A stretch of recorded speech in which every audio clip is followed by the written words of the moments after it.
Hello विद्यार्थियों, नमस्कार। मैं आशीष माध्यम क्लासेस में आप सभी का स्वागत करता हूं। तो जैसा कि हम लोग जानते हैं, हम लोग यूपी बोर्ड की कक्षा 10वीं की मैथ का मॉडल पेपर सॉल्व कर रहे हैं और हम लोग पहला सेट देख रहे थे। सेट 1 2021 822 HJ ये मॉडल है और यहाँ पे समय 2 घंटे लिखा है, लेकिन यहाँ पे समय 3 घंटे 15 मिनट रहेगा और पूर्णांक है 70 नंबर का। तो इसमें इसका एक पार्ट हो चुका है, ये इसका दूसरा पार्ट है। पहले पार्ट में हम लोगों ने 1 से लेकर के क्वेश्चन नंबर 4 तक के क्वेश्चन को कवर किया था। अब हम लोग क्वेश्चन नंबर 5 से देखने वाले हैं। 5 से लेकर के 7 क्वेश्चन तक हैं, तो सभी क्वेश्चन को हम लोग देखेंगे इसमें। तो आइए वीडियो को शुरू करते हैं। अगर आपने इसका पहला पार्ट नहीं देखा है तो आप प्लेलिस्ट में जा कर के पहला पार्ट देख लीजिए। Class 10th math model paper नाम से होगा प्लेलिस्ट, वहाँ पे जा कर के आप लोग देख सकते हैं। नहीं तो फिर मैं इसके डिस्क्रिप्शन में उसका लिंक दे दूंगा, तो आप यहाँ से भी डायरेक्ट उस पर पहुँच करके देख सकते हैं। तो आइए क्वेश्चन नंबर 5 से स्टार्ट करते हैं और देखते हैं क्वेश्चन को। तो आप वीडियो की क्वालिटी थोड़ा सा बढ़ा लीजिएगा ताकि आपको अच्छे से दिखाई दे क्वेश्चन, क्योंकि कई क्वेश्चन इसमें दिख रहे हैं।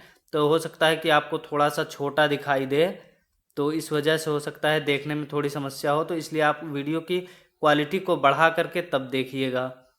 तो आइए स्टार्ट करते हैं क्वेश्चन नंबर 5 का अगर वीडियो अच्छा लगे तो वीडियो को लाइक शेयर कमेंट और चैनल को सब्सक्राइब करके बेल आइकन जरूर प्रेस कर देना मेरे भाइयों। तो आइए चलते हैं क्वेश्चन नंबर 5 का देखते हैं। कह रहा है 2 क्रमागत धनात्मक पूर्णांक ज्ञात कीजिए जिनके वर्गों का योग 365 हो। तो 2 क्रमागत धनात्मक पूर्णांक, क्रमागत का मतलब कि अगर पहला संख्या 2 है तो दूसरा क्या हो जाएगा 3, अगर पहला 5 है तो दूसरा क्या हो जाएगा 6, अगर 10 है तो दूसरा 11। धनात्मक होना चाहिए, ऋणात्मक नहीं।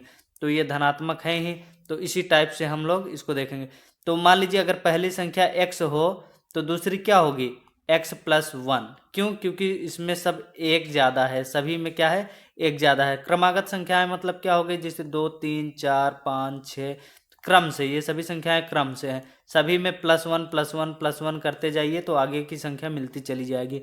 तो अगर हम मान लें पहली संख्या x है और दूसरी x+1 है, तो इस क्वेश्चन में कह रहा है, तो आइए हम लोग लिख लेते हैं पहले इसको कि माना पहली संख्या, पहली क्रमागत संख्या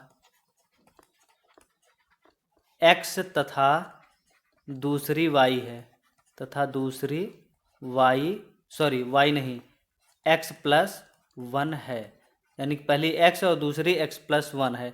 तब हम लोग देखेंगे प्रश्नानुसार। अब देखिए प्रश्नानुसार क्या बोल रहा है क्वेश्चन, इसको हम लोग देख लेते हैं। क्वेश्चन बोल रहा है 2 क्रमागत धनात्मक पूर्णांक ज्ञात कीजिए जिनके वर्गों का योग 365 है। यानी पहली संख्या x है तो x का वर्ग, दूसरी संख्या क्या है x+1, तो x+1 का वर्ग। तो पूरे में हम लोग कोष्टक लगा के वर्ग लिखेंगे, ऐसे नहीं कि x+1 का वर्ग, तो ये 1 का वर्ग हो गया, x का वर्ग नहीं हुआ, तो इस टाइप से नहीं लिखेंगे। ठीक, तो बोल रहा है इनके वर्गों का योगफल मतलब अब इसको जोड़ दिया जाए, कितना आ रहा है 365 आ रहा है। अब इसको हम लोग सॉल्व कर देते हैं। सॉल्व कैसे करेंगे, x² प्लस इसको a+b का होल स्क्वायर में तोड़ेंगे तो क्या होता है a² प्लस 2ab, a का मतलब x और b का मतलब क्या 1, प्लस b² यानी 1 का स्क्वायर बराबर 365। तो अब यहाँ से ये आगे क्या हो जाएगा, x² जुड़ जाएगा, 2x² हो जाएगा प्लस 2x और 1 का गुणा कितना हो जाएगा 2x प्लस 1 बराबर 365। 365 को इधर लाएंगे तो माइनस में हो जाएगा, 2x² प्लस 2x+1 माइनस 365 बराबर 0। तो ये कितना हो जाएगा 2x² प्लस 2x और फिर कितना माइनस 364 इक्वल टू 0। देखिए चिन्ह नहीं मिल रहा है तो घट जाएगा, और चिन्ह हमेशा बड़े वाले का लगता है, तो 365 बड़ा है तो उसका चिन्ह माइनस है तो उसको लगाए। 2 कॉमन ले लेते हैं यहाँ पे, तो 2 से 2 कट जाएगा, क्या बचेगा x² प्लस ये यहाँ भी 2 से कट जाएगा x माइनस यहाँ कितना आ जाएगा 2 से काटिए, 2 एक 2, 2 8 16, 2 दूनी 4 बराबर 0। 2 उधर जाएगा 0 हो जाएगा, बचेगा क्या x² plus x minus 182 equal to 0। अब हमें 182 का फैक्टर करना है और हमें घटाने पर, यहाँ देखिए यहाँ माइनस लगा है तो घटाने पर, प्लस लगा है तो जोड़ने पर हमें कितना लाना है 1 लाना है। हमें घटाने पर कितना लाना है 1। तो 13 और 14 का गुणा करेंगे हम लोग, फैक्टर करके आप लोग देख लीजिएगा 182 का।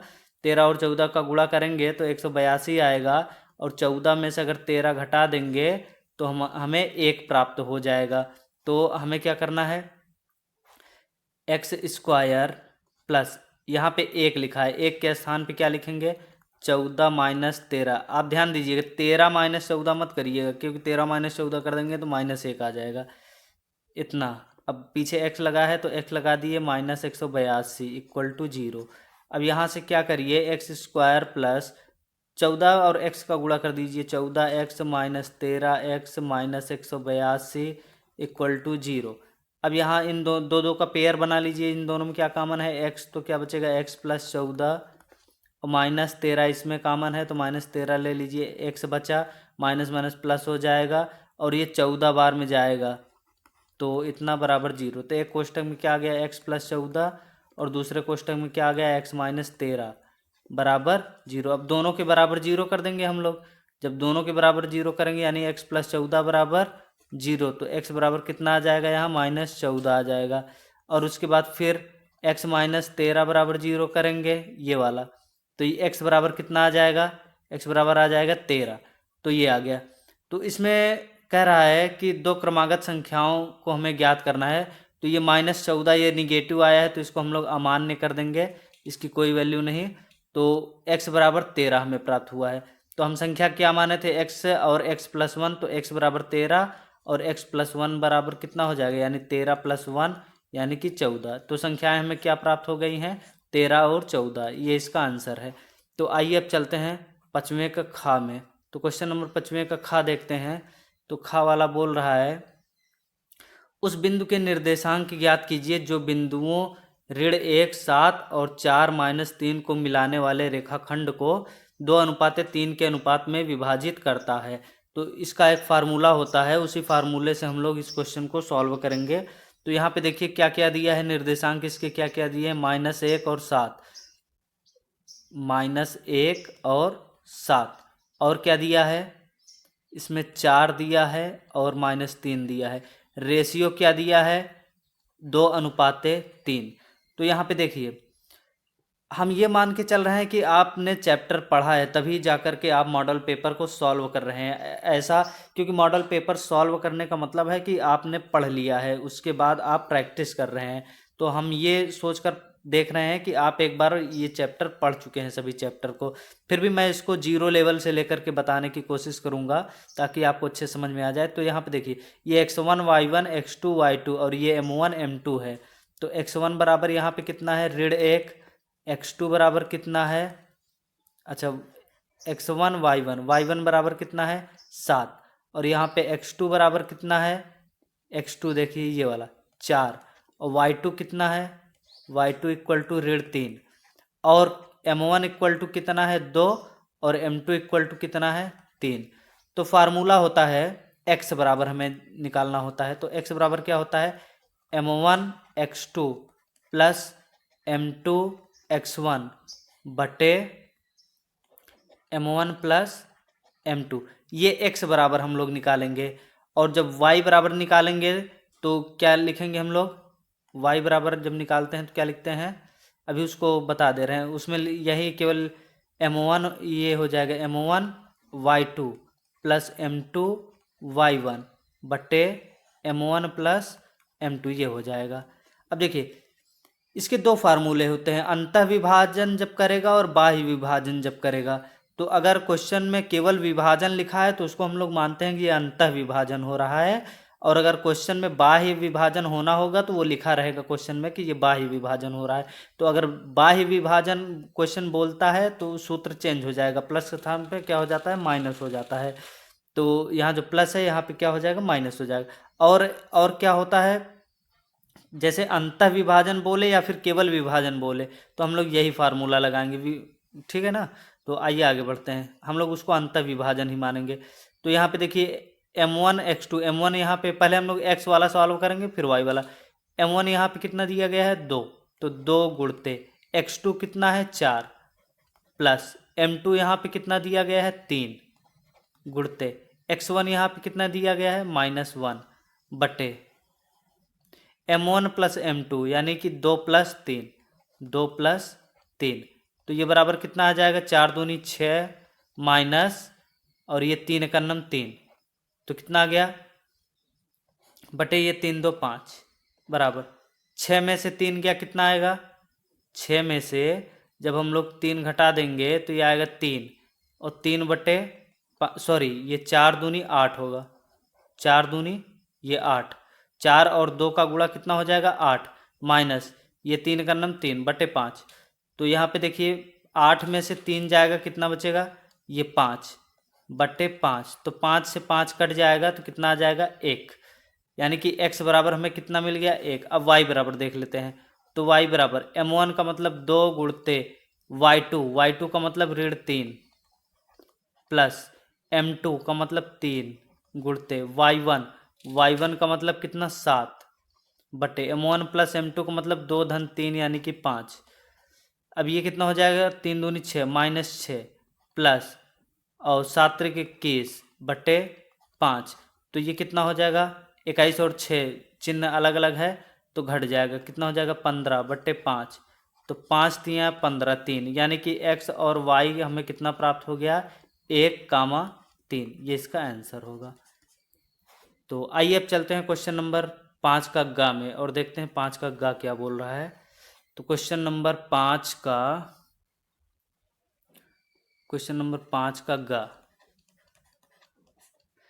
इसमें कह रहा है एक 12 सेंटीमीटर व्यास का गोला एक लंबवृत्तीय बेलनाकार बर्तन में डाला जाता है जिसमें थोड़ा पानी भरा था, मतलब पहले से ही भरा है।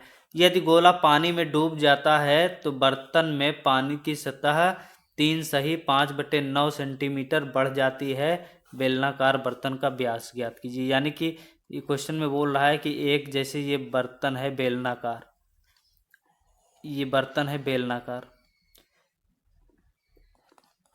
अब इसमें कुछ लेवल तक पानी भरा है, मान लेते हैं यहाँ तक इसमें क्या भरा है, पानी भरा है, और उसके बाद एक इसमें गेंद डाली जाती है। मान लो एक गेंद है, ये गेंद जब इसमें डाली जाती है, ठीक, ये गेंद है, जब ये गेंद इसमें डाली जाती है, इसका भी व्यास है, ये गोला है, तो जब गेंद डाली जाती है तो इसका जो लेवल है वो लेवल इसका थोड़ा सा ऊपर हो जाता है, यानी कि इतना हो जाता है, मान लेते हैं लेवल कितना हो गया, इतना हो गया। तो ये वाली जो ऊंचाई है इसको हम लोग मान लेते हैं h, यानी h ऊंचाई बढ़ जाती है इसकी, पहले इतनी थी अब इतनी हो गई, तो कितना बढ़ गया है, h बढ़ गया है। तो यहाँ से हम लोग एक चीज़ जानते हैं कि जब कोई वस्तु किसी द्रव में पूर्णतः या आंशिक रूप से डुबोई जाएगी तो वो क्या करेगी, वो अपने आयतन के बराबर पानी को बाहर निकाल देगी। तो इसमें जगह अगर पूरा भरा होता तो उतने के बराबर पानी बाहर निकल जाता, लेकिन इसके आयतन के बराबर पानी कहाँ आ गया है, यहाँ आ गया है। तो ये जो पानी आया है तो ये बेलनाकार रूप में ही तो रहेगा, जो पानी ऊपर उठेगा, क्यों, क्योंकि ये बेलनाकार बर्तन में भरा हुआ है। तो जब हम लोग पानी का लेवल यहाँ तक था, जब इसमें हम लोगों ने गेंद डाला तो ये अपने आयतन के बराबर पानी बाहर कर दिया, यानी इतना पानी ये ऊपर उठ गया। तो ये अपने आयतन के बराबर पानी को ही बाहर किया है, यानी कि इस गोले का आयतन बराबर ये जो बेलनाकार बर्तन का शेप लिया हुआ है तो इतना आयतन बेलन का हम लोग निकाल लेंगे, उसके बराबर होगा।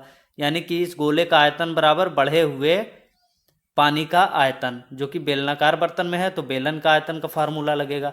तो यहाँ से हम लोग एक चीज़ और लिख लेते हैं गोला के बारे में, या इसमें क्या बोला है, गोला ही बोला है ना, गेंद क्वेश्चन में गोला बोला है।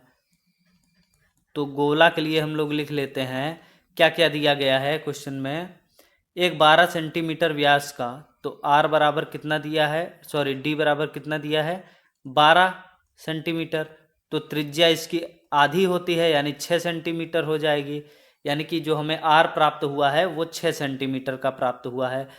और बेलन के बारे में अगर बात करें तो यहाँ पे जैसे कि बेलन के बारे में कुछ नहीं दिया गया है, केवल ये ऊंचाई हमें पता है कि कितना हो जाती है, 3·5/9 सेंटीमीटर बढ़ जाती है, यानी कि ये हम लोग 9 का 3 में गुणा करेंगे तो 9 त्रिक 27, 28, 29, 30, 31, 32, यानी कि 9 त्रिक 27 में 5 जोड़ देंगे तो 32/9 सही बटा है, इसको हम लोग बटे में बना देंगे। इतना सेंटीमीटर बढ़ जाता है, यानी हाइट जो हमें प्राप्त हुई है बेलन की वो इतना। अब हम लोग फार्मूला लगाएंगे कि गोले का आयतन बराबर बढ़े हुए जल का आयतन। ये क्या होगा, ये दोनों इक्वल होंगे, ये दोनों क्या होंगे, इक्वल। क्यों? क्योंकि ये अपने आयतन के बराबर जल को बाहर किया है। तो गोले का आयतन का फार्मूला क्या होता है, 4/3 पाई आर क्यूब। तो इसको हम लोग R1 मान लेते हैं, R1 क्यूब। और जो बेलन है, बेलन का हम लोग बेलन की त्रिज्या हम लोग क्या मान लेते हैं कि R2 है। ठीक, तो अब ये बेलनाकार शेप में है तो बेलन का, सॉरी हाँ सही है बेलन, तो यहाँ पे बेलन का आयतन लिखेंगे, क्या होता है पाई आर स्क्वायर एच। तो इसको R2 माने हैं तो R2 स्क्वायर एच। पाई से ये पाई कट गया। अब यहाँ पे क्या बचा हुआ है, 4/3, ये R1 है, गुणते आर यहाँ पे कितना है, R1 कितना है 6। तो इसका हम लोग 3 बार गुणा करेंगे, 6 क्योंकि क्यूब है, बराबर R2 स्क्वायर। R2 हमें पता ही नहीं है, यही तो हमें निकालना है। R2 निकाल करके, व्यास पूछा है ना बेलन का व्यास, R2 निकाल करके दुगुना कर देंगे, व्यास निकल जाएगा। हाइट यहाँ पे कितनी दी गई है, 32/9 सेंटीमीटर, ये देख लीजिए। अब 3 से काट दीजिए, 3 त्रिका 9, ये 3 कट गया। अब 4 8 32। देखिए अगर बराबर के एक ही साइड है तो ऊपर वाला नीचे से कटता है, नीचे वाला ऊपर से, लेकिन बराबर के दोनों आमने सामने हैं, इधर उधर हैं, तो ऊपर वाला ऊपर वाले से कटता है, नीचे वाला नीचे वाले से कटता है। अब देखिए 2 चौको 8 और 2 तिहैया 6, फिर 2 दूनी 4, 2 तिहैया 6, 2 एकम 2, 2 तिहैया 6। इधर कितना बचा, 3 गुणते 3 गुणते 3, और ये 3 बटे में है, इधर आएगा तो ये भी गुणा में आ जाएगा, 3/R2 का स्क्वायर। अब जब ये R2 इधर जाएगा तो ये अंडर रूट बना लेगा, 3 गुणते 3 गुणते 3 गुणते 3 बराबर R2। तो एक जोड़ा इसमें से 3 बाहर आ जाएगा और एक जोड़ा इसमें से 3 बाहर आ जाएगा। तो ये 3 त्रिका 9 सेंटीमीटर प्राप्त होगा हमको, क्या त्रिज्या। तो व्यास हमारी क्या हो जाएगी, व्यास बराबर इसका दुगुना, यानी 9 दूनी 18 सेंटीमीटर। यानी हमें व्यास इसका कितना मिल गया है, 18 सेंटीमीटर। जो व्यास यहाँ का होगा वही व्यास यहाँ का होगा, तो व्यास सेम होगा। तो ये 18 सेंटीमीटर हमें मिल गया, यही इसका आंसर होगा। अब आइए चलते हैं क्वेश्चन नंबर घ की तरफ। क्वेश्चन नंबर 5 का घ देखते हैं। तो 5 का घ बोल रहा है कि निम्नलिखित बारंबारता, थोड़ा सा और इधर कर दे रहे हैं, हाँ, निम्नलिखित बारंबारता सारणी का बहुलक ज्ञात कीजिए। वर्गांतराल दिया गया है और बारंबारता दिया गया है। तो हमें इसमें क्या निकालना है, बहुलक ज्ञात करना है। तो बहुलक ज्ञात करना है तो बहुलक का एक फार्मूला होता है, उस फार्मूले को हम लोग बताते हैं, पहले ये देख लीजिए। इसमें बारंबारता क्या है, जिसकी संख्या सबसे अधिक बार होती है वही बारंबारता होती है। और यहाँ इसको हम लोग F1 से डिनोट करेंगे, F1, इसको हम लोग F1 से डिनोट करेंगे। तो F1 यहाँ पे कितना होगा, 8। और इसके जस्ट पहले वाले को हम लोग F0 से डिनोट करते हैं, वो होता है जैसे ये 7 है। और इसके जस्ट इधर वाले को हम लोग F2 से डिनोट करते हैं, और ये यहाँ पे कितना दिया गया है, ये वाला, ये 2 दिया गया है। ठीक, तो आइए इसमें फार्मूला हम लोग लगाते हैं। बहुलक को हम लोग Z से लिखते हैं, तो बहुलक Z बराबर फार्मूला है L1 प्लस ब्रैकेट में F1 माइनस F0 बटे 2F1 minus F0 minus F2। इसको आप लोग ध्यान में रखिए, इंटू एच, ये है एच। यहाँ पे क्या है, एच जो है गहराई होती है, या इसको हम लोग चौड़ाई बोल सकते हैं। अभी क्या है वो हम आपको बताते हैं। जैसे देखिए h बराबर यहाँ क्या है, जैसे इसकी बारंबारता कितनी है 8, कितनी है बारंबारता 8। अब ये 8 है तो 8 की ये जो 3 है ये है L1 यानी कि निम्न सीमा, और ये जो 5 है ये है L2 यानी कि उच्च सीमा। दोनों के बीच कितने का अंतर है, 5 में से 3 घटा दीजिए 2 का, यानी दोनों के बीच डिफरेंस कितने का है 2 का। तो यही h है, यानी कि h बराबर हमारा कितना है 2। तो निम्न सीमा और उच्च सीमा के बीच का जो डिफरेंस होता है वही होता है h। सॉरी यहाँ से ये पूरा गायब हो गया, फिर से लिख दे रहे हैं z, बहुलक z बराबर L1 प्लस, अच्छा पहले हम लोग लिख दे रहे हैं इसमें है कौन क्या क्या। तो देखिए यहाँ पे L1 इक्वल टू कितना दिया गया है, यहाँ पे देखिए ये बारंबारता सबसे अधिक किसकी है, ये इसकी है, तो 8 बारंबारता है। तो हम लोग पहले बारंबारता लिख देते हैं कि F0 इक्वल टू, सॉरी ये F1 इक्वल टू कितना है 8, यानी बारंबारता सबसे अधिक कितनी है 8। और F0 इक्वल टू कितना है, इसके जस्ट पहले वाला देखिए F0, जैसे ये 8 है इसके जस्ट पहले वाला F0 देखिए 7 हो गया। अब F2 इक्वल टू कितना है, F0 के जस्ट बगल वाला 2, ये देख लीजिए। H इक्वल टू कितना है, H का मतलब कि 5 माइनस 3 या 3 माइनस 5 बराबर कितना आएगा 2। ये इसका डिफरेंस जो बारंबारता होता है उसका डिफरेंस, यानी बारंबारता का जो वर्ग अंतराल दिया होता है उसका डिफरेंस हम लोग निकाल लेते हैं। ये चीज़ हमें पता चल गया। अब L1 इक्वल टू कितना है 3 और L2 इक्वल टू कितना है 5।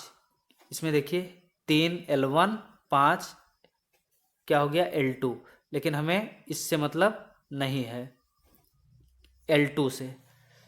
अब आइए अब हम लोग फार्मूला लगाते हैं। Z इक्वल टू होता है L1 प्लस ब्रैकेट में F1 माइनस F0 बटे 2F1 minus F0 minus F2 इतना, और इंटू H, ये हो गया। अब L1 की बात करें तो L1 हमें प्राप्त हुआ है, देख लीजिए 3 प्लस F1 की बात करें तो 8 माइनस F0 7 बटे 2F1 यानी 2 गुणते F1 8 मिला है 8 हो गया, माइनस F0 का मतलब हो गया 7 माइनस F2 का मतलब हो गया यहाँ पे 2, यानी 7 माइनस 2। अब आगे बढ़ते हैं 3 प्लस 8 में से 7 गया 1 बटे 8 दूनी 16 माइनस 9 इतना आ गया। 3 प्लस 1 बटे, अब 16 है, 16 में से 9 घटा देंगे तो कितना आ जाएगा 7 आ जाएगा। अच्छा यहाँ इंटू H भी है, तो H का मान कितना आया है यहाँ पे 2, तो इसको भी हम लोग साथ में लिखते हुए चलेंगे 2, तो ये भी इंटू में क्या 2। अब आगे देखते हैं ये कितना हो जाएगा, Z इक्वल टू 3 प्लस 2 का नम 2 बटे 7, Z बराबर 3 प्लस 7 से जब 2 में भाग देंगे तो आएगा 0.28। अब इसको हम लोग जोड़ देंगे तो कितना आ जाएगा 3.28, ये इसका आंसर हो जाएगा। तो आपको फार्मूला याद रहना चाहिए, बिना फार्मूले के नहीं होगा। बाकी वैसे बहुलक निकालना है, कोई सारणी दी गई हो जैसे 2 3 3 3 8 1, इसमें बहुलक पूछे तो जिसकी संख्या सबसे अधिक बार होती है वही बहुलक, यानी बहुलक इसका कितना 3 सबसे अधिक बार आया है तो इसका बहुलक कितना हो जाएगा 3। लेकिन अगर बारंबारता और वर्ग अंतराल ऐसे दिया हो तब ये जो फार्मूला है ये आपको ध्यान में रखना होगा। आइए बढ़ते हैं आगे, क्वेश्चन नंबर 5 का घ हो गया। आइए देखते हैं क्वेश्चन नंबर 6।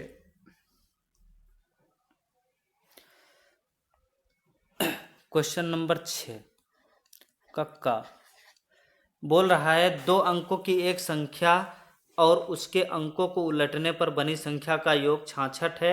यदि संख्या के अंकों का अंतर 2 हो तो संख्या ज्ञात कीजिए। तो देखिए हम लोग संख्या क्या मानते हैं, जैसे ये गणित है, गणित में हम लोग संख्या क्या मानते हैं, अगर 2 अंकों की है तो हम लोग मानते हैं 10x प्लस वाई, और ये है हमारा इकाई का अंक और ये है हमारा दहाई का अंक। दहाई का अंक कितना है 10x, ये है हमारा दहाई। तो हम लोग ऐसा क्यों लिखते हैं, जैसे मान लीजिए कोई संख्या 21 लिखी है, 21 का मतलब ये क्या लिखा है, इकाई में क्या लिखा है, 1 लिखा है, और दहाई में क्या लिखा है, 2 नहीं लिखा है, ये 20 लिखा हुआ है। तभी तो 20 और 1 को, इकाई और दहाई को जब हम जोड़ेंगे तभी तो 21 आएगा ना। तो ये 2 का गुणज होता है। जैसे 21 है, स्थानीय मान देखा जाए तो जैसे इसका 1 हो गया और इसका कितना हो गया, 2 गुणते 10 हो गया, यानी जितना अंक रहता है उतना जीरो। तो वही चीज़ तो लिखा है ना यहाँ भी। जैसे कोई संख्या एक्स वाई है तो ये इसका स्थानीय मान वाई हो गया, लेकिन इसका कितना हो गया, 10 एक्स हो गया। तो वही जब हम लोग जोड़ेंगे इसको तभी तो ये संख्या हमें प्राप्त होगी ना। यानी कि ये 10 दूनी 20 और ये 1 जोड़ेंगे तभी 21 प्राप्त होगा। इसलिए संख्या हम लोग जब भी मानते हैं तो 10x प्लस वाई मानते हैं। तो हम लोग लिखेंगे माना संख्या 10x प्लस वाई है, जहाँ इकाई कितनी है, इकाई इक्वल टू वाई और दहाई इक्वल टू कितना हो जाएगा, दहाई इक्वल टू कितना, x। तो दहाई x है, इकाई y है, तो संख्या क्या हो जाएगी, 10x प्लस वाई। अब हम लोग चलेंगे प्रश्नानुसार।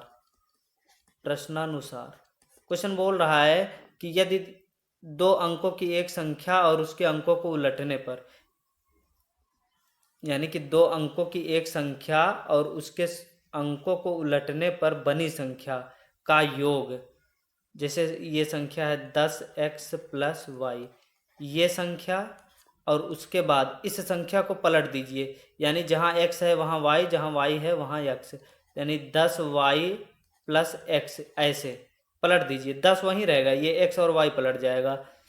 तो पर उलटने पर बनी संख्या का योग, यानी कि इसका योग 66 है, इनका योग कितना है, 66 है। ये प्रश्नानुसार 1 है। बाकी क्वेश्चन को अभी हम लोग पढ़ते हैं। तो ये कितना हो जाएगा, 10x, डायरेक्ट लिखते हैं, ये कितना हो जाएगा 10x और ये x 11x प्लस 10y और ये y 11y बराबर 66। 11 इसमें कॉमन ले लेंगे तो क्या बचेगा, x plus y equal to 66। 11 से काट दीजिए, 11 छक 66, x plus y equal to कितना आ गया, 6। ये बना इक्वेशन फर्स्ट। अब प्रश्नानुसार 2। प्रश्नानुसार 2 क्या बोल रहा है, ये कह रहा है कि संख्या के अंकों का अंतर 2 है, यानी कि x माइनस वाई बराबर 2। अब देखिए यहाँ पे कन्फ्यूजन है, x माइनस वाई बराबर भी 2 हो सकता है और y माइनस एक्स बराबर भी 2 हो सकता है। तो समीकरण 2 में 2 समीकरण बन सकते हैं, यानी कि x माइनस वाई बराबर 2 या फिर y माइनस एक्स बराबर 2, ये दोनों बन सकते हैं। दोनों समीकरण 2 हैं। तो या इसको हम लोग 3 बना देते हैं, समीकरण 3। तो हम क्या करेंगे, क्वेश्चन को सॉल्व करेंगे। पहले हम लोग मान लेते हैं कि अभी हमें पता नहीं है कि दोनों में से कौन सा है। एक बार हम इसके साथ समीकरण बनाएंगे, एक बार इसके साथ। तो जब हम लोग आगे बढ़ेंगे, समीकरण 1 प्लस 2 करेंगे तो हमें क्या प्राप्त होगा, x plus y equal to 6, और समीकरण 2 x minus y equal to कितना है, 2। तो ये y से y कट जाएगा, हमें प्राप्त होगा 2x इक्वल टू 6 2 8, और ये 2 चौको 8, यानी हमें प्राप्त हो गया x बराबर कितना, 4। जब x बराबर 4 है तो हम लोग x प्लस वाई बराबर 6 है ना, x प्लस वाई बराबर 6 है। तो अगर ये 4 है तो ये 2 होगा, तभी तो 6 होगा ना। तो y बराबर यहाँ हमें क्या मिल जाएगा, 2। कैसे मिलेगा, x के स्थान पे क्या लिखेंगे, 4 प्लस y के स्थान पे y ही बराबर 6। तो y, अब जब ये 4 इधर जाएगा तो y बराबर कितना हो जाएगा, 6 माइनस 4, तो बराबर 2।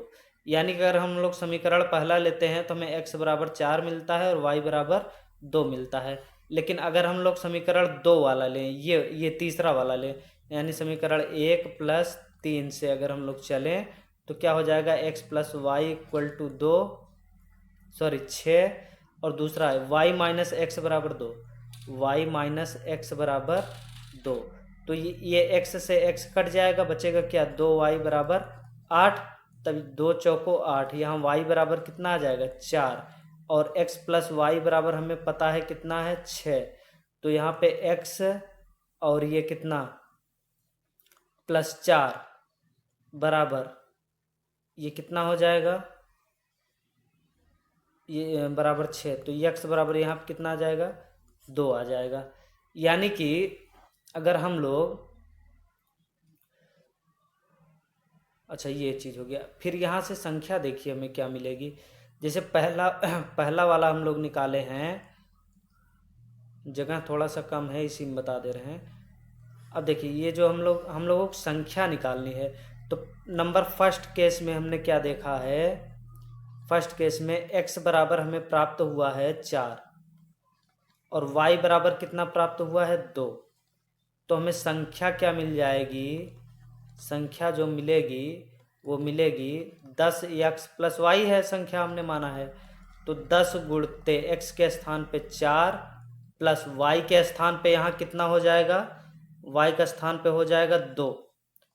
तो ये 10 चौक 40, 2 42, हमें संख्या 42 मिलेगी नंबर फर्स्ट केस में। और अगर हम लोग नंबर सेकंड केस देखें, तो सेकंड केस में हमें क्या प्राप्त होगा, हमें x बराबर कितना मिला है 2 और y बराबर हमें कितना मिला है 4। तो संख्या कितनी हो जाएगी, संख्या बराबर 10x प्लस वाई है। तो कितना हो जाएगा संख्या 10 गुणते x का मतलब 2 प्लस y का मतलब 4। तो 10 दूनी 20, 4 24, इसका आंसर हो जाएगा। यानी इसका आंसर 24 भी सही है, इसका आंसर 42 भी सही है। तो इसका दो आंसर आएगा 24 और 42, क्योंकि दोनों अनुमानित है। इसमें बोला है अंकों का अंतर, ये नहीं बोला है कि x माइनस वाई या फिर y माइनस एक्स, ये चीज़ नहीं बोला है। तो जब नहीं बोला है तो अनुमानित मान इसके दो आएंगे, चाहे ये आप कह लीजिए या फिर ये। अब आइए चलते हैं क्वेश्चन नंबर 6 का खा में और देखते हैं क्वेश्चन नंबर 6 का खा। तो हो सकता है आपको थोड़ी सी बाहर की आवाज़ सुनाई दे, तो इसके लिए सॉरी और थोड़ा सा मैनेज करना पड़ेगा। आइए देखते हैं क्वेश्चन नंबर 6 का खा। वीडियो अच्छा लग रहा हो तो वीडियो को लाइक, शेयर, कमेंट और चैनल सब्सक्राइब करके बेल आइकन भी दबा दीजिएगा। 6 कक्षा में देखिए कह रहा यदि दी गई बारंबारता सारणी की माध्यिका कितनी दी गई है, यहाँ पे माध्यिका बराबर दी गई है 28.5 और क्वेश्चन में एक्स वाई का मान ज्ञात करना है, जबकि कुल बारंबारता यानी टोटल एफ हमारा कितना दिया गया है यहाँ पे 60 और हमें यहाँ से x और y का मान ज्ञात करना है, ये x और ये y। तो आइए ज्ञात करते हैं। सबसे पहले हम लोग वर्ग अंतराल लिख लेते हैं। अब इसका संचयी बारंबारता निकालना पड़ेगा, तो हम लोग वर्ग अंतराल लिखते हैं, वर्ग अंतराल, और एक साइड क्या लिखते हैं बारंबारता, और फिर एक साइड क्या लिखते हैं संचयी बारंबारता, संचयी बारंबारता। ऐसे हम लोग लिख लेते हैं इसको। अब देखिए वर्ग अंतराल लिखते हैं, 0 से कितना है 10, फिर 10 से कितना है 20, 20 से 30, 30 से 40, फिर 40 से 50 और 50 से 60। ये है वर्ग अंतराल। बारंबारता इसकी कितनी दी गई है, इसकी दी गई है 5, इसकी दी गई है x और फिर इसकी 20 और इसकी 15, इसकी y और ये 5। अब संचयी बारंबारता हम लोग कैसे निकालते हैं, पता ही होगा आप लोगों को संचयी बारंबारता कैसे निकाला जाता है। ये 5 है तो यहाँ पर कितना हो जाएगा 5, ये हो गया। अब ऐसे संख्याएं जुड़ती जाती हैं, यानी अब इसमें हम लोग ये वाली संख्या जोड़ेंगे तो यहाँ पे आएगा 5 प्लस x या x प्लस 5। हम लोग क्या लिखेंगे x प्लस 5 या 5 प्लस x। अब ये वाली संख्या इसमें जुड़ेगी तो 5 ये है, 20 ये, 25 हो जाएगा, यानी x प्लस 25। अब ये 25 और ये 15 जुड़ेगा और उसके बाद फिर हम लोग यहाँ पे लिखेंगे तो x प्लस कितना आ गया 25 और ये 15 हम लोग जोड़ देंगे तो आएगा 40।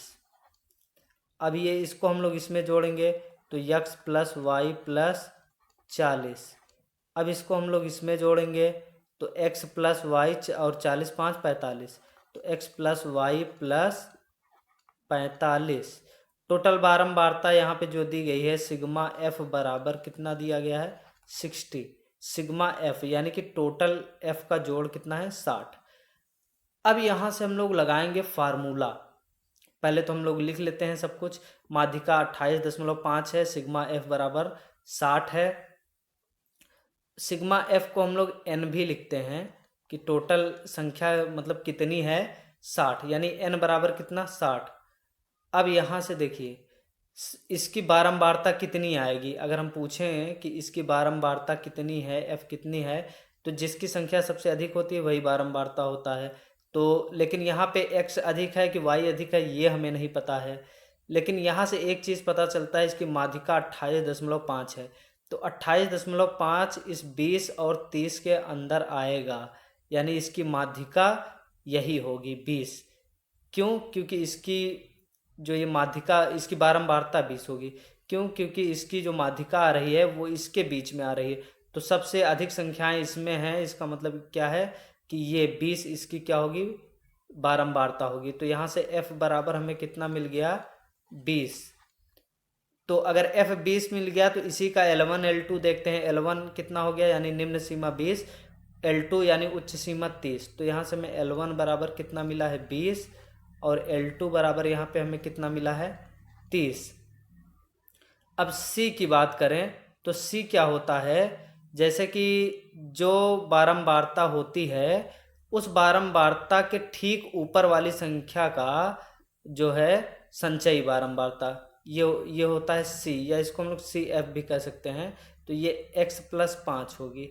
तो ये क्या है, ये 20, इसकी बारंबारता 20 है, तो 20 के जस्ट ऊपर वाली संख्याएं ये है, तो इसकी संचयी बारंबारता x प्लस 5 ये वाला होगा।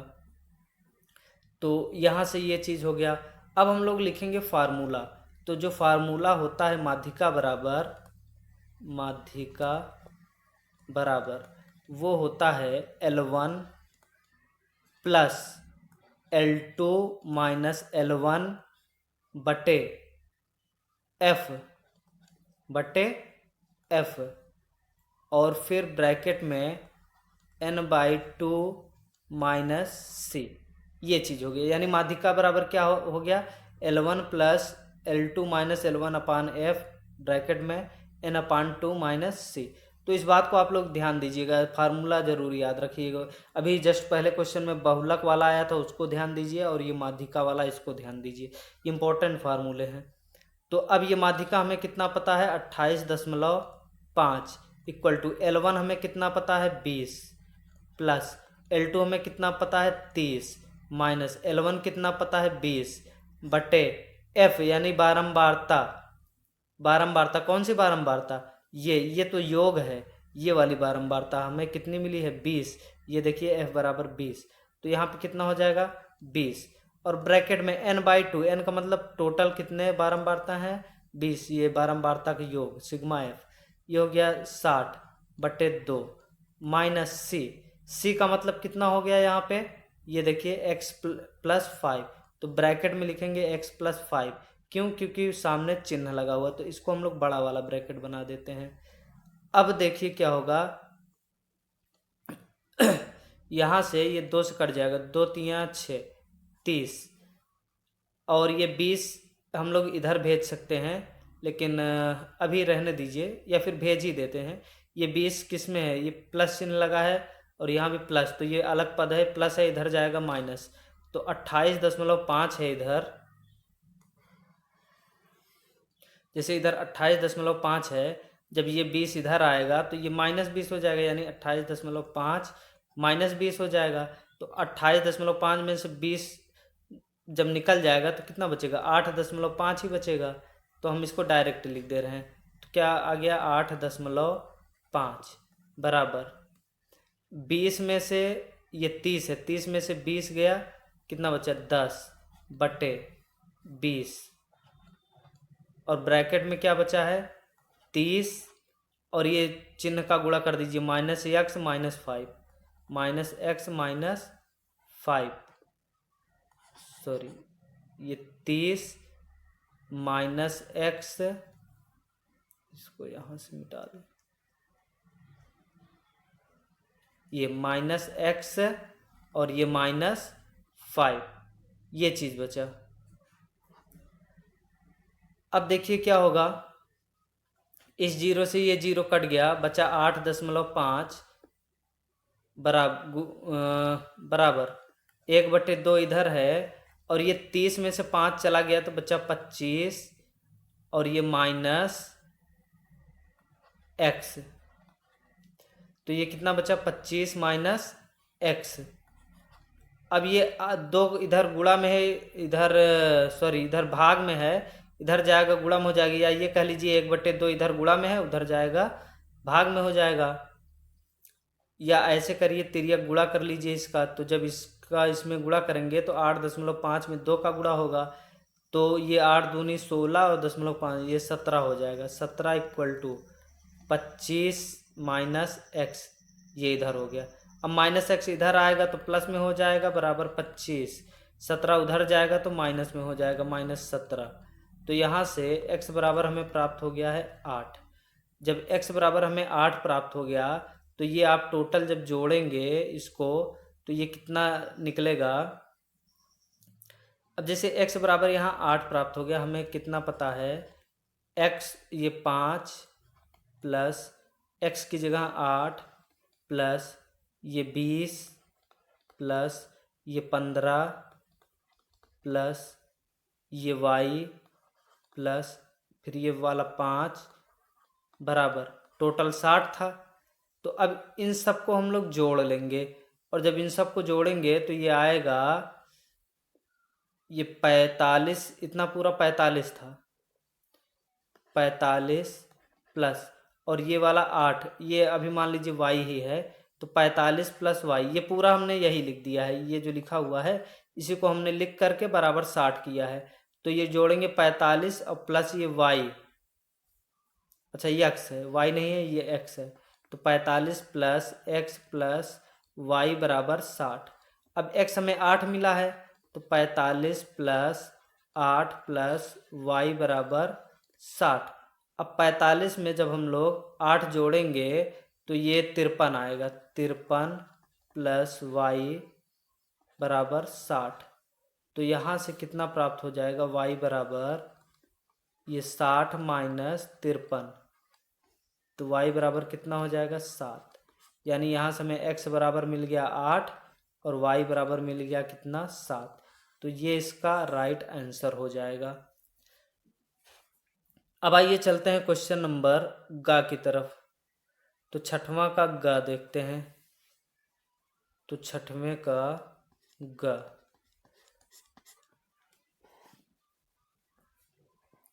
ये जो क्वेश्चन लिया गया है ये रचनाओं वाले चैप्टर से लिया गया है। इसमें बोल रहा है कि आधार 7 सेंटीमीटर तथा ऊंचाई 4.5 सेंटीमीटर के एक समबाहु त्रिभुज की रचना कीजिए, और फिर एक अन्य त्रिभुज की रचना कीजिए जिसकी भुजाएं इस समद्विबाहु त्रिभुज संख्या की, मतलब त्रिभुज की संगत भुजाओं की 1.5 गुनी हो।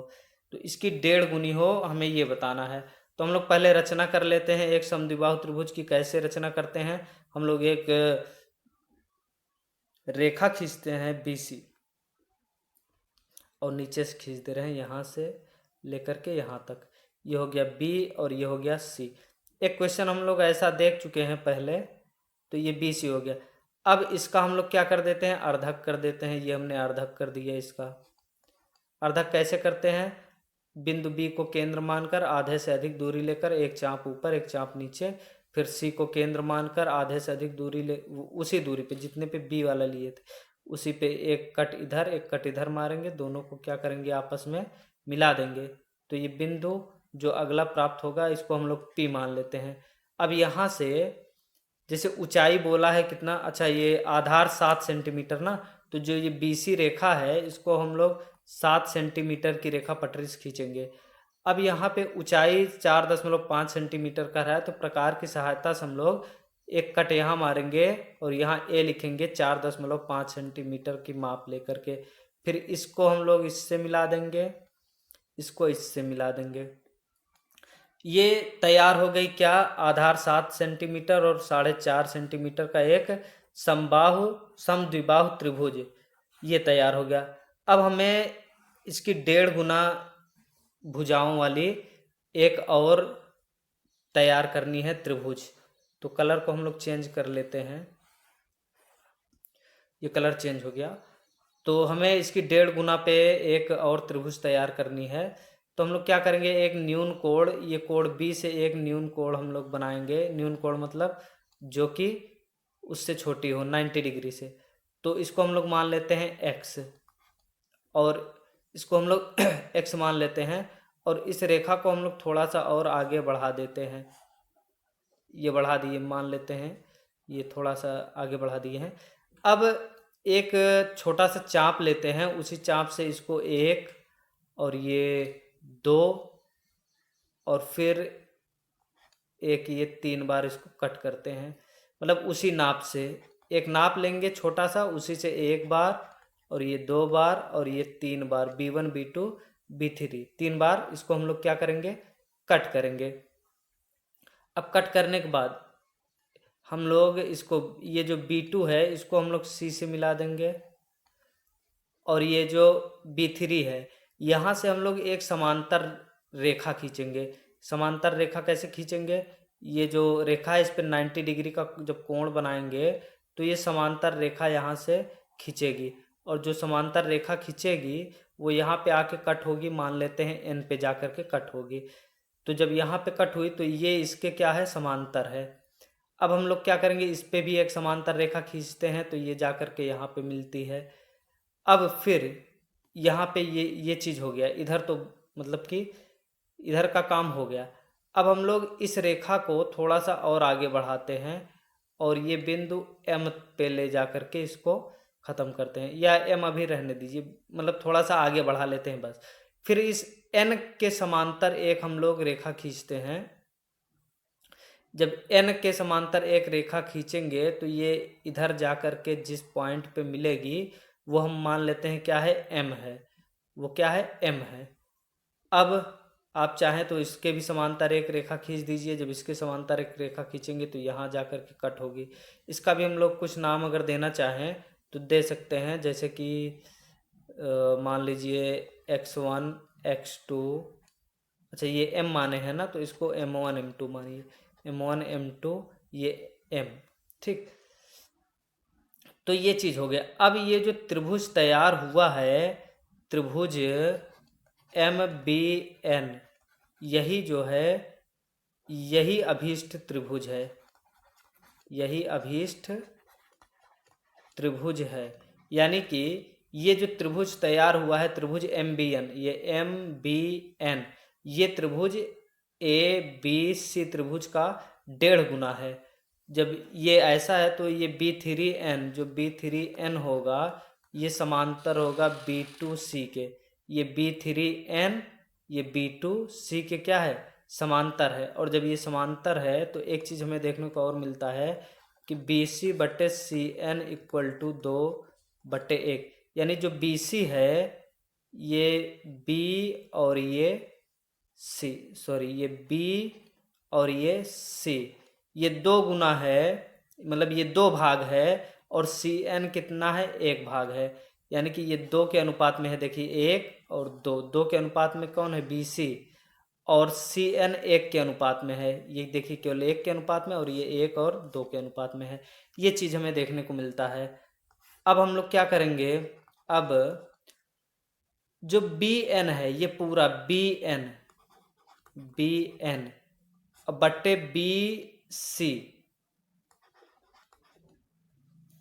ऐसा हम लोग लिख सकते हैं। क्यों, क्योंकि दो ये त्रिभुज क्या है, ये संगत, इसकी संगत भुजाएं समान है, तो हम लोग BN बट्टे BC लिख सकते हैं।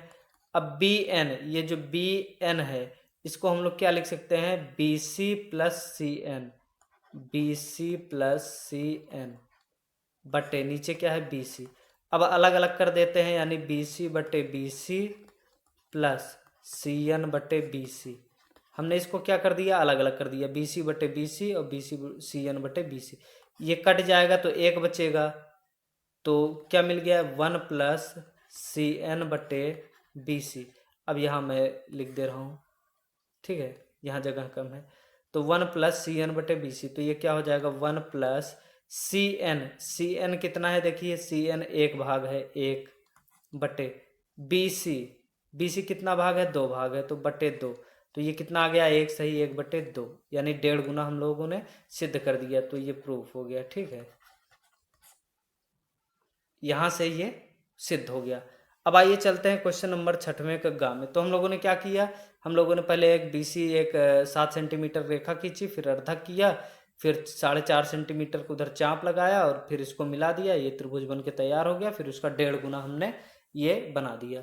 अब आइए चलते हैं क्वेश्चन नंबर 6वें का खा गा हो गया घा पे। तो 6वें का घा पे चलते हैं हम लोग। तो क्वेश्चन नंबर 6वें का घ बोल रहा है कि समान त्रिज्या और अधिकतम क्षेत्रफल वाले दो वृत्ताकार टुकड़े, समान त्रिज्या और अधिकतम क्षेत्रफल वाले दो वृत्ताकार टुकड़े जो एक दूसरे को स्पर्श करते हैं, एक आयताकार कार्ड बोर्ड से काटे जाते हैं। यानी कि एक मान लीजिए ये आयताकार कार्डबोर्ड है, यानी पेपर ही मान लीजिए, पन्ना है कोई, ये कोई पन्ना है। अब इसमें कह रहा है कि इसमें से समान त्रिज्या वाले, यानी दो वृत्त इसमें से काटे जाते हैं जिनकी त्रिज्या क्या होती है, समान होती है और अधिकतम होती है। अधिकतम का मतलब क्या, कि ये इधर से टच करते हुए चारों साइड में, ये मतलब कि दोनों वृत्त एक दूसरे को क्या करेंगे, टच करेंगे। तो ये इधर से करते हुए ये ऐसे बनेगा। तो अधिक से अधिक क्षेत्रफल हमें लेना है। हमें जैसे कि ये मान लीजिए कोई पन्ना है, तो छोटा सा नहीं लेना है, जितना ज़्यादा से ज़्यादा इसमें आ सके वृत्त उतना हम लेंगे इसमें। तो ये एक दूसरे को यहाँ पे टच करेंगे और इसमें समान त्रिज्या है, तो यानी कि दोनों की त्रिज्याएं क्या हैं, आपस में समान है। तो क्वेश्चन में बोला है कि क्या कुछ हिंट दिया है इसमें, अच्छा इसकी भुजाएं, इसकी विमाएं कितनी है, 14 × 7, यानी कि 7 इसकी क्या है, चौड़ाई, और 14 क्या है इसकी लंबाई।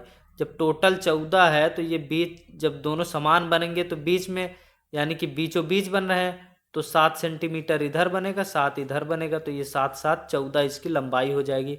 जब पूरा 7 है तो त्रिज्या हम लोग जानते हैं, इसका मतलब ये व्यास 7 दिया है।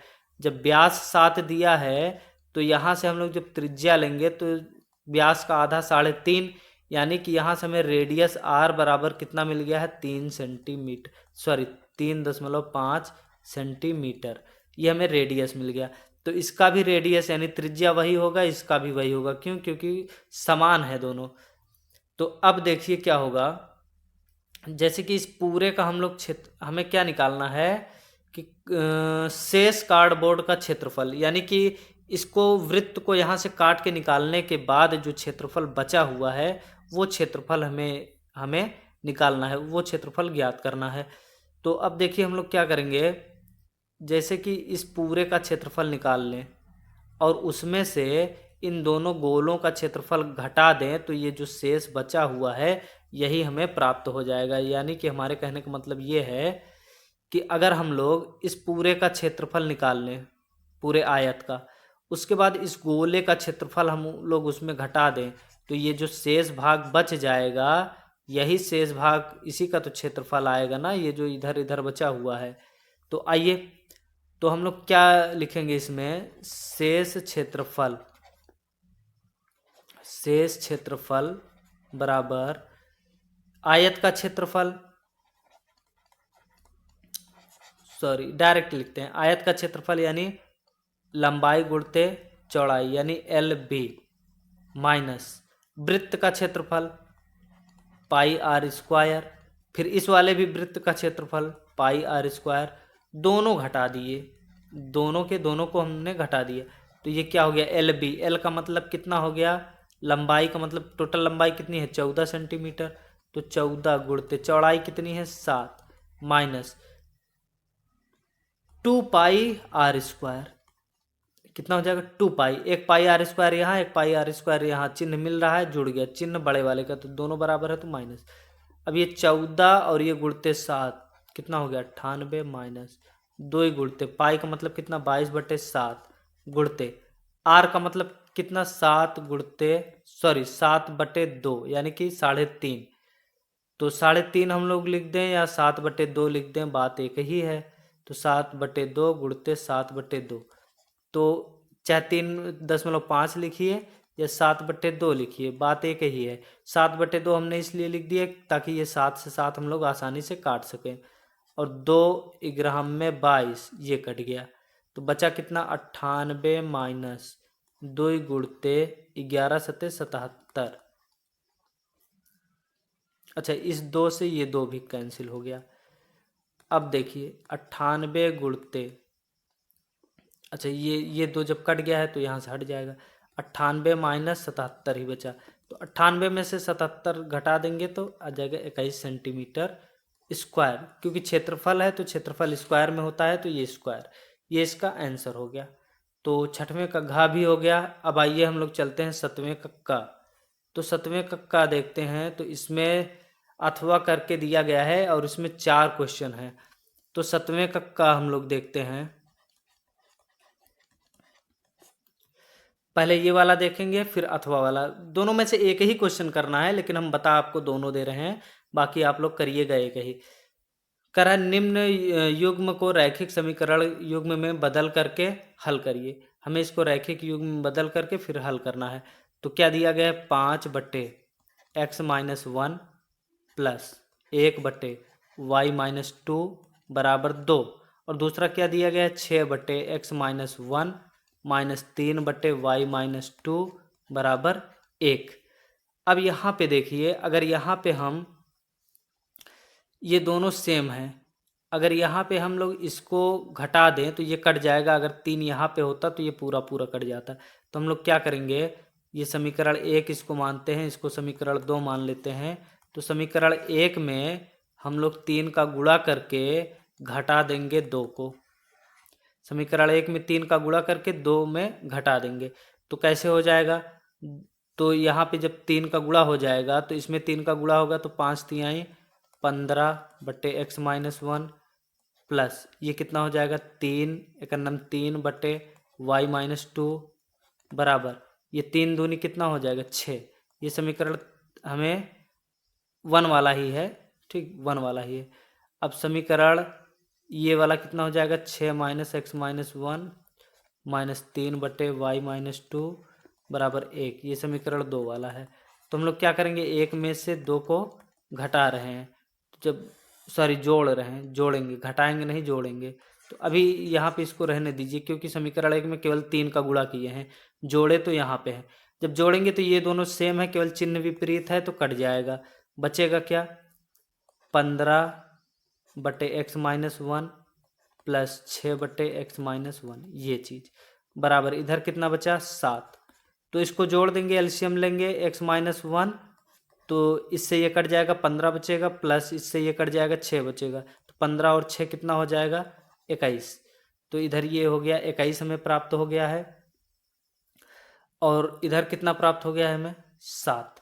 तो 7×3=21, यानी कि 3/x-1 बराबर 1, 3/1 करके तिरिया गुणा कर दीजिए, x-1 बराबर 3, x बराबर हमें प्राप्त हो गया 4। अब इस x का मान ले जा करके आप किसी भी समीकरण में रख दीजिए, तो यहाँ से आपको y बराबर प्राप्त हो जाएगा, और y बराबर आएगा 5। देखिए यहाँ पे x बराबर 4 हमें प्राप्त हुआ है, तो आप चाहे ये समीकरण, ये चाहे जो समीकरण ले लीजिए, यहाँ भी 4 रख दीजिए, यहाँ पे 4 रख दीजिए, तो आप इसको बहुत ही आसानी से हल कर सकते हैं। तो आप y का मान निकाल लीजिएगा, बाकी हम बता दे रहे हैं कि y बराबर यहाँ पे 5 आएगा। आइए बढ़ते हैं इसके अथवा वाले क्वेश्चन पे। तो कह रहा है एक नाव की शांत जल में चाल, देखिए नाव की शांत जल में चाल हम लोग x मानते हैं और धारा की चाल y मानते हैं। अब नाव अगर धारा की दिशा में बह रही है, जैसे नाव इधर बह चल रही है, धारा भी इधर है, तो x प्लस वाई हो जाएगी उसकी चाल, क्या हो जाएगी, दोनों की चाल जुड़ जाएगी। लेकिन अगर नाव इधर चल रही है, धारा इधर चल रही है, तो x माइनस वाई हो जाएगी, क्या हो जाएगी x माइनस वाई, यानी कि ये इसको रोक रहा है ना जाने से, तो घट जाएगा, ये हो गया। अब देखिए अगर x minus y, y minus x, ऐसा मत करिएगा, इसके कहने का मतलब ये हो गया कि ये वाई किसकी चाल है, धारा की चाल है। इसका मतलब धारा की चाल बहुत ज़्यादा है और नाव की चाल बहुत कम है, और तब जा कर के ये वाई माइनस यक्स हुआ। इसका मतलब है कि ये नाव को बहा ले जाएगा, इसका मतलब ये हुआ। क्यों? क्योंकि धारा की चाल अधिक हम लोगों ने दिखा दिया, तो एक्स माइनस वाई दिखाना है। तो कह रहा है नाव की शांत जल में चाल, तो हम लोग मानेंगे, माना नाव की चाल बराबर एक्स बराबर 24 किमी पर आवर दिया है, और धारा की चाल बराबर हम लोगों ने मान लिया है वाई। धारा की चाल नहीं दिया है, तो यहाँ पे हम लोग लिखेंगे क्या, शांत जल में। ये किसकी बात हो रही है, शांत जल में, तो हम लोग लिख देंगे शांत जल में माना नाव की चाल, और ये धारा की चाल हो गया। तो अब धारा की दिशा में चाल अगर हम कहें कि धारा की दिशा में चाल क्या होगा, यानी कि दोनों एक ही साइड चल रहे हैं। जब एक ही साइड चल रहे हैं तो धारा की दिशा में चाल क्या हो जाएगा, 24 प्लस एक्स किमी पर आवर, दोनों क्या होगा, जुड़ जाएगा। अब धारा की विपरीत दिशा में, किसमें, विपरीत दिशा में चाल क्या हो जाएगा, 24 माइनस यक्स। नाव की चाल कितनी है, एक्स माइनस 24 मत कीजिएगा, इसका मतलब कि धारा बहा ले जाएगी, फिर तो धारा की चाल अधिक थोड़ी ना होगी। तो ये कितना हो गया, 24 माइनस एक्स, यानी नाव की चाल 24 और धारा की चाल एक्स, इतने किमी पर आवर हो जाएगी। ये चीज़ हो गया। अब हमें क्या निकालना है, चाल बराबर निकालना है। तो हम लोग धारा की दिशा में चाल, अच्छा ये चाल हो गया। एक चीज़ और देख लेते हैं। अब धारा की दिशा में चाल बराबर सूत्र लगा देते हैं। तो धारा की दिशा में चाल, धारा की दिशा में चाल बराबर क्या होगा, दूरी बटा समय, तो चाल कितनी है इसकी, 24 प्लस एक्स बराबर, दूरी की बात करें तो क्वेश्चन में दिया है 32 किलोमीटर। देखिए क्वेश्चन को पूरा पढ़ लीजिए। एक नाव में शांत जल में चाल कितनी है, 24, और उसे 32 किमी जाने में, यानी दूरी कितनी है, 32 किमी जाने में, और जाने में लगे समय से विपरीत दिशा में लौटने में 1 घंटा अधिक लगता है। यानी कि अगर जाने में समय अगर t1 लग रहा है, इधर लिख दे रहे हैं, जाने में समय t1 और लौटने में समय t2 लग रहा है, ठीक। तो अब आगे हम देखेंगे। अब इस फार्मूले में चलते हैं। दूरी कितनी दी गई है, 32 बटे समय क्या लग रहा है, t1, जाने में समय क्या लग रहा है, t1, हमें पता नहीं है तो t1 मान लेंगे। तो t1 बराबर हमें यहाँ पे कितना मिल जाएगा, 32 बटे 24 प्लस x, ये मिल जाएगा। अब धारा की विपरीत दिशा में चाल बराबर क्या हो जाएगा, दूरी बटा समय। तो यहाँ पे चाल कितना है, 24 माइनस यक्स बराबर दूरी कितनी है, 32 बटे समय t2 मान लेते हैं। लौटने में समय मान लेते हैं कितना लग रहा है, t2। तो यहाँ से t2 बराबर कितना हमें प्राप्त हो जाएगा, ये इधर चला जाएगा, ये इधर चला आएगा, यानी 32 बटे 24 माइनस यक्स। अब देखिए कितना अंतर आता है समय का, 1 घंटा। समयांतराल कितना आता है, 1 घंटा, 1 आवर, ठीक, 1 घंटा। यानी ज़्यादा वाले समय में से कम वाले समय को घटाएं तो 1 घंटा आना चाहिए। तो अब हम कन्फ्यूजन यहाँ है, t2 ज़्यादा समय है कि t1। देखिए जाने में हमें कम समय लगेगा। क्यों कम समय लगेगा, क्योंकि हम लोग धारा की दिशा में जा रहे हैं, तो धारा की चाल भी ऐड हो गई, तो हम लोग जल्दी पहुंच गए, तो t1 कम आया, यानी समय कम लगा। t2 में क्या है, हम लोग धारा की विपरीत दिशा में आ रहे हैं, तो धारा रोक रही है, तो ज़्यादा समय लगेगा। तो ज़्यादा समय लगेगा यानी t2 का मान ज़्यादा है और t1 का मान कम है, तो t2 minus t1 equal to 1। यहाँ गलती मत करिएगा, t1 माइनस t2 मत करिएगा, वरना पूरा क्वेश्चन गलत हो जाएगा और सब इधर उधर हो जाएगा, आंसर सही से नहीं आएगा। ये इतना हो गया।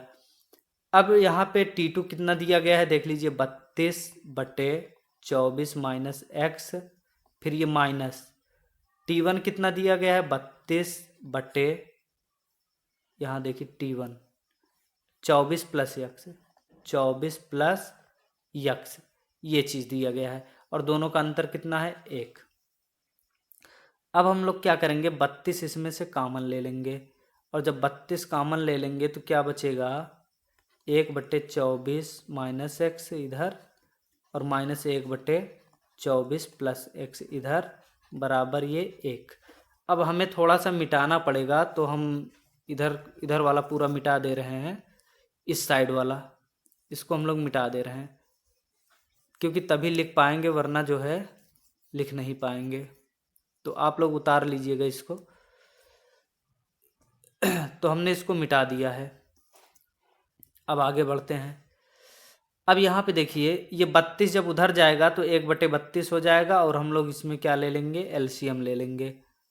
तो यहाँ से चलते हैं अब हम लोग, तो इधर क्या बचेगा, हम लोग एलसीएम ले लेते हैं, कितना, 24 माइनस एक्स और 24 प्लस एक्स को हम लोग एलसीएम ले लेते हैं और इधर क्या बचेगा, 1/32, 32 को हम लोगों ने इधर भेज दिया, गुणा में है, इधर चला जाएगा भाग में। तो जब एलसीएम ले लेंगे तो ये वाला इधर आएगा, ये वाला इधर, यानी यहाँ पे क्या आएगा, 24 प्लस एक्स कोष्टक में, फिर माइनस लगा है, इधर वाला इधर आ जाएगा, 24 माइनस एक्स, 24 माइनस एक्स, ये हो गया। अब ब्रैकेट को हम लोग तोड़ते हैं, ये 24 प्लस एक्स है और ये -24, ये माइनस माइनस प्लस एक्स बटे, ये फार्मूला हो जाएगा, एक कोष्टक में माइनस बी, एक कोष्टक में प्लस बी, ए स्क्वायर माइनस बी स्क्वायर का, यानी 24 का स्क्वायर माइनस एक्स का स्क्वायर बराबर 1/, ये कितना हो जाएगा, 32। अब इस 24 से ये वाला 24 कैंसिल हो जाएगा, क्यों, क्योंकि एक प्लस है एक माइनस, तो क्या बचा ऊपर, एक्स स्क्वायर बटे नीचे क्या बचा, 24 का 24 में जब हम लोग गुणा करेंगे तो 576 आएगा माइनस एक्स स्क्वायर, ये आ गया बराबर 1/32। गुणा कर दीजिए, तिर्यक गुणा कर दीजिए इसका इसमें। अच्छा इधर कितना बचा, 32, ये सॉरी ये एक्स स्क्वायर ने 2x बचेगा, कितना बचेगा, 2x, तो इधर इतना बचा। अब हम लोग तिर्यक गुणा करेंगे तो 576 माइनस एक्स स्क्वायर बराबर 32 दूना 64x, सभी को इधर लाते हैं, माइनस एक्स स्क्वायर और ये 64 इधर आएगा, माइनस 64x और ये प्लस 576 बराबर 0, ये इतना प्राप्त हुआ। अब हम लोग फिर इधर थोड़ा सा मिटाएंगे, इधर साइड वाला इसको मिटा देंगे, नहीं नोट किए हैं तो नोट कर लीजिए। देखिए ये विस्तृत उत्तरीय प्रश्न है, तो ये इसमें लॉन्ग वाले क्वेश्चन पूछे ही जाते हैं, तो समय तो लगेगा ही इसमें। अब माइनस हम लोग कॉमन लेंगे, जब माइनस कॉमन ले लेंगे तो सारे चिन्ह चेंज हो जाएंगे, एक्स स्क्वायर ये प्लस 64x और ये माइनस 576 बराबर 0, और ये वाला माइनस जब उधर जाएगा तो 0 के साथ गुणा होकर के 0 हो जाएगा। अब हमें 576 का फैक्टर करना है और हमें घटाने पर 64 लेकर के आना है, तो 72 और 8 का गुणा करेंगे तो 576 आएगा और 72 में से 8 घटा देंगे तो 64 प्राप्त होगा। आप लोग फैक्टर करके देख लीजिएगा 576 का, ऐसे 576 लिखिएगा और ऐसे करके 2 से काट करके क्लियर कर लीजिएगा प्लस, तो 64 की जगह हम लोग क्या लिखेंगे, 72 माइनस एक्स, सॉरी 72 माइनस 8, फिर ये एक्स माइनस 576। अब ये क्या हो जाएगा, x square plus 72x minus 8x minus 576 equal to 0, ये भी इक्वल टू 0। अब इसमें से x कॉमन है तो क्या हो जाएगा, x प्लस ये हो जाएगा 72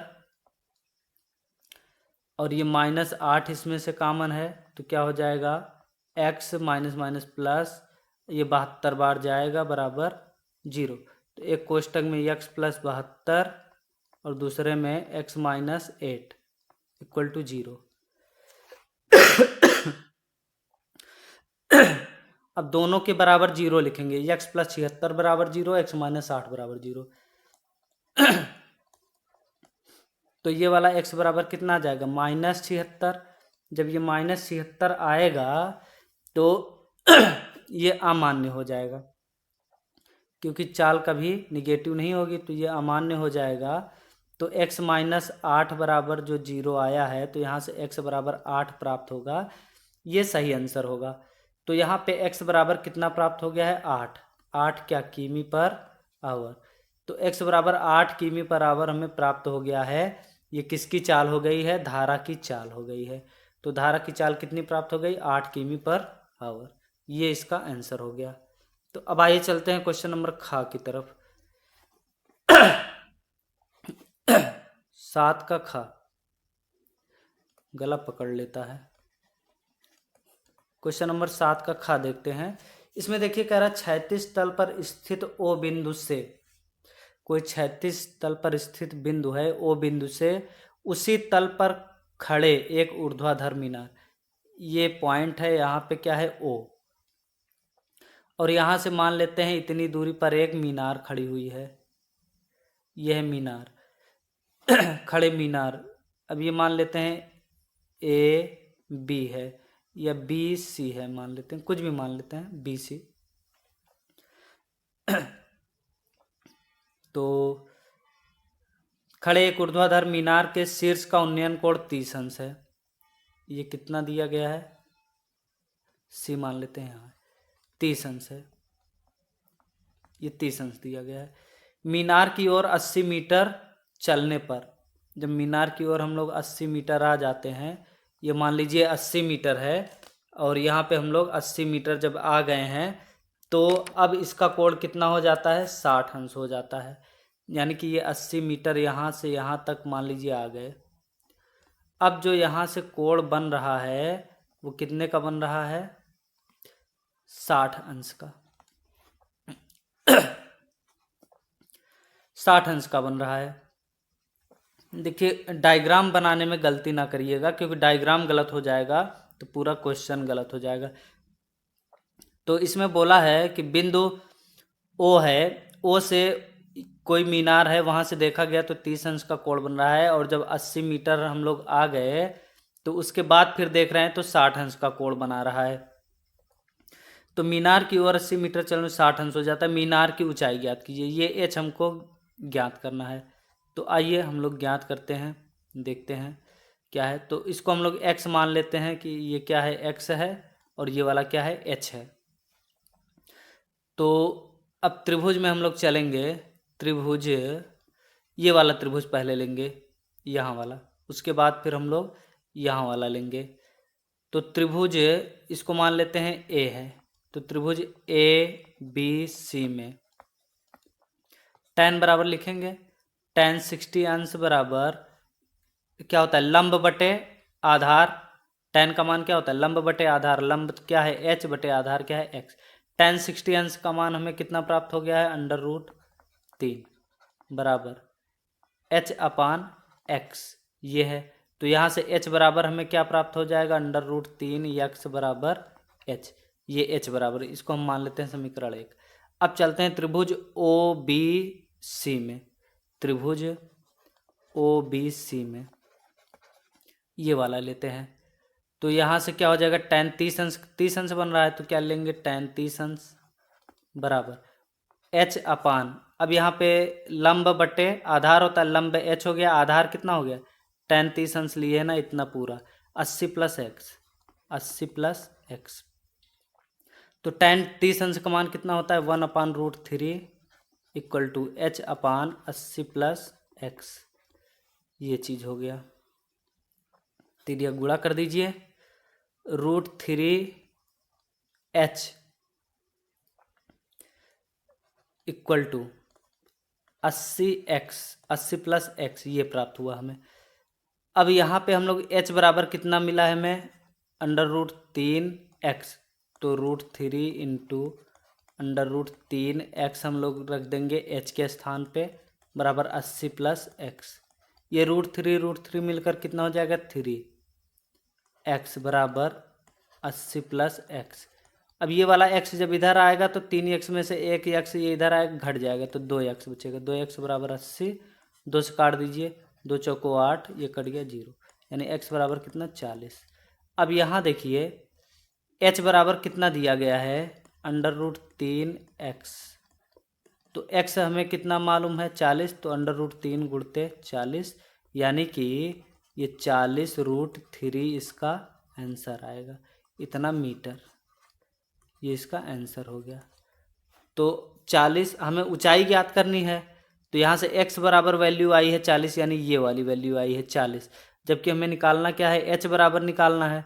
तो h का मान कहाँ है, h का मान यहाँ, h बराबर √3x, तो √3x, x की जगह पे 40 रख दिए, तो 40√3। ऐसे मत कर दीजिएगा 4 3 12 120, वो करड़ी में है, वो अलग है। तो 40√3 इसकी ऊंचाई आ जाएगी। अब हमें इसका अगला क्वेश्चन देख लेना है, लास्ट वाला। जबकि देखिए ये अथवा में है, करना आपको एक ही है, लेकिन हम बता दोनों दे रहे हैं। बोला है डायग्राम सही बनाइए, बाकी सब कुछ सही आएगा, आंसर सही आएगा। एक वायुयान का जमीन पर स्थित किसी बिंदु ए से उन्नयन कोण 60 अंश है। मान लेते हैं यहाँ से ये जो कोण बन रहा है ये कितना है, 60 अंश। तो किसी बिंदु ए से ये 60 अंश का कोण बना रहा है, तो ये वाला मान लेते हैं बी और ये वाला मान लेते हैं सी। 15 सेकंड उड़ने के बाद उन्नयन कोण 30 अंश हो जाता है। तो देखिए 15 सेकंड जब ये यहाँ पे वायुयान है, यहाँ से जब इधर उड़ेगा तब ये कोण छोटा होगा, अगर इधर आएगा तो कोण बड़ा होगा। देखिए जैसे इधर खींच दिए तो ऐसे हो जाएगा, मान लीजिए हम लोगों ने ऐसे खींच दिया कि ये 15 सेकंड बाद इधर आया, तो ये कैसे हो जाएगा, ऐसे। और जब ऐसे आएगा तो कोण बड़ा हो गया ना, छोटा थोड़ी ना हुआ है, ये तो और बड़ा हो गया। तो हमें बड़ा नहीं छोटा बनाना है, तो इसका मतलब कि जहाज किधर उड़ रहा है, इधर उड़ रहा है। जब इधर उड़ रहा है तो उड़ करके अब ये यहाँ पे आ गया, तो यहाँ से जब ये कोण बनाएगा तो ये कितने का बनाएगा, ये 30 अंश का बनाएगा, यानी यहाँ कितने का बना रहा है, 30 अंश का। तो अब इसको मान लेते हैं ये सी है, अच्छा ये डी है और ये ई है, ये चीज़ हो गया। अब हम लोग बारी बारी से त्रिभुज में चलते हैं, और कुछ दिया है इसमें मान। अच्छा यदि वायुयान 1500√3 मीटर की एक निश्चित ऊंचाई पर उड़ रहा है, यानी जो h बराबर यहाँ दिया गया है वो 1500√3 दिया गया है। 1500√3। आइए अब हम लोग ये 60 अंश वाले पे चलते हैं, फिर 30 अंश वाले पे, दोनों को लेकर के बारी बारी से सॉल्व कर लेते हैं। तो एक बार हम लोग ये वाला त्रिभुज लेंगे, फिर उसके बाद ये वाला त्रिभुज लेंगे। तो चलिए त्रिभुज ए बी सी में क्या दिया, tan 60 अंश। तो tan 60 अंश बराबर क्या होता है, लंब बटे आधार। लंब कितना दिया है, 1500√3 बटे आधार हमें नहीं मालूम है, x मान लेते हैं। x tan 60 अंश का मान कितना, √3 इक्वल टू 1500√3/x। इस √3 से ये √3 कट गया, बच्चा एक है, तिर्यक गुणा कर दीजिए, x बराबर 1500 हमें प्राप्त हो गया। 1500 क्या किस में दिया है, मीटर में, तो मीटर हो गया। तो यानी यहाँ से लेकर के यहाँ तक हमें कितना मिल गया है, 1500। अब हम लोग चलेंगे दूसरे वाले त्रिभुज में, इस वाले त्रिभुज में। तो इस वाले में चलेंगे तो त्रिभुज ए और ये क्या है, D E, A D E में, बड़े वाले में, इस वाले में ए डी ई में जब चलेंगे तो यहाँ 30 अंश दिया है, तो tan लेंगे, tan 30 अंश बराबर क्या होता है, लंब बटे आधार। लंब कितना है, 1500√3 बटे आधार। अब देखिए आधार ये 30 अंश वाला ले रहे हैं ना, तो आधार पूरा यहाँ तक होगा, तो इसको हम लोग मान लेते हैं क्या है, ये y है, पूरा मान लेते हैं, कितना दिया गया है, y दिया गया है, तो इसको हम लोग y मान लेते हैं। तो tan 30 अंश का मतलब कितना, 1/√3 बराबर 1500 बटे y, 1500√3 बटे y, ये इतना हो गया। तिर्यक गुणा करिए तो y इक्वल टू कितना हो जाएगा, ये 1500 गुणते √3 गुणा होगा तो रूट हट जाएगा 3, y बराबर कितना आ गया, 4500 आ गया। अब देखिए यहाँ पे x बराबर 1500 है और y बराबर 4500 है, तो ये कितना हो जाएगा, ये यहाँ तक, यहाँ से यहाँ तक 1500 है और पूरा 4500 है, तो 4500 में 1500 घटा देंगे तो 3000 मिलेगा। यानी ये कितना मिल गया, 3000 मीटर। तो यानी वायुयान जो है, वायुयान दूरी तय करता है कितनी, तय करता है, कितनी तय करता है, 3000 मीटर। और टाइम उसको टी समय कितना लगता है, 15 सेकेंड। तो हमें क्या ज्ञात करना है, उसकी चाल ज्ञात करनी है। तो चाल बराबर क्या होती है, दूरी बटा समय। तो दूरी यहाँ पे कितना दिया गया है, 3000 बटे समय कितना दिया गया है, 15 सेकेंड। तो 15 दूना 30, ये कट गया 200। तो इसकी चाल कितनी आ गई है, 200 मीटर पर सेकेंड। लेकिन क्वेश्चन में बोला है कि हमें मीटर पर सेकेंड में नहीं, हमें किमी प्रति घंटा में ज्ञात करना है। तो आइए चेंज कर देते हैं इसको, 200 मीटर है ना, मीटर बटे सेकेंड है, तो मीटर बटे सेकेंड है। मीटर को जब हम किलोमीटर में बदलेंगे तो 1000 का भाग दे देते हैं, यानी कि गुणते 1000 कर देते हैं, तो ये मीटर हट गया। अब ये किलोमीटर में हो गया। अब ये सेकेंड है, सेकेंड को जब हम लोग घंटे में बदलते हैं तो किससे भाग देते हैं, गुणते 60 से भाग दे दिए, तो ये कितने का हो गया, ये हो गया मिनट में। फिर 60 का इधर ऊपर साइड, मतलब इसमें भाग दिए तो ऊपर ही जाएगा ना 60, तो ये सेकेंड हो गया। तो इस जीरो से इस जीरो से कट गया, इस जीरो से इस जीरो से कट गया, ये जीरो इससे कट गया, तो ये 6 छंग 36 दूना 72, ये 72 यानी 720 किमी प्रति घंटा आ गया। या ऐसे कर लीजिए या फिर ऐसे कर लीजिए, 200 है गुणते 18 बटे 5 से गुणा कर देंगे तो मीटर बटे सेकेंड किस में चेंज हो जाता है, किमी पर आवर में चेंज हो जाता है। तो ये 5 चौको 20 और ये जीरो कट गया, और 18 का 4 में गुणा करेंगे, ये 72 आ गया और ये जीरो उतार लिए, इतना किमी पर आवर। ये इसका आंसर हो गया।